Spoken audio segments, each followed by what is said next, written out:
দবা খেল, সাপ জখলা আৰু লুডু এই সকলোবোৰক ইংৰাজীত বোৰ্ড গেম বা বোৰ্ড খেল বোলা হয়। তুমি জানানে এই সকলোবোৰ বিখ্যাত খেলৰ সৃষ্টি ভাৰতত হৈছিল? এই সকলোবোৰ খেলেই যুগ যুগ ধৰি আমাৰ জীৱনৰ এটা অংশ হৈ আহিছে আৰু এই খেলবোৰ আমাৰ দৰে সাধাৰণ মানুহৰ ধাৰণাৰে জন্ম হৈছিল। তুমি তোমাৰ বন্ধু-বান্ধৱ আৰু পৰিয়ালৰ সৈতে এই সকলোবোৰ খেল বহু সময় ধৰি নিশ্চয় খেলিছা।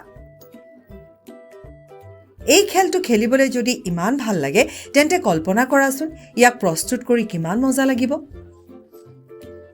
এয়া হৈছে আজিৰ প্ৰত্যাহ্বান। তোমাৰ নিজৰ এটা বোৰ্ড গেম প্ৰস্তুত কৰা। তোমাৰ নিজৰ ধাৰণা, নিজৰ নিয়ম সকলো তুমি বিচৰা ধৰণে সৃষ্টি কৰিব পাৰিবা।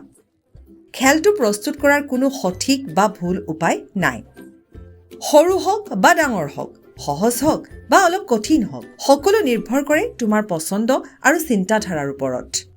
গতিকে আৰম্ভ কৰোঁ আহা। তোমাৰ বন্ধুসকলৰ সৈতে তোমাৰ নিজৰ অনন্য আৰু মজাৰ বোৰ্ড গেম তৈয়াৰ কৰা।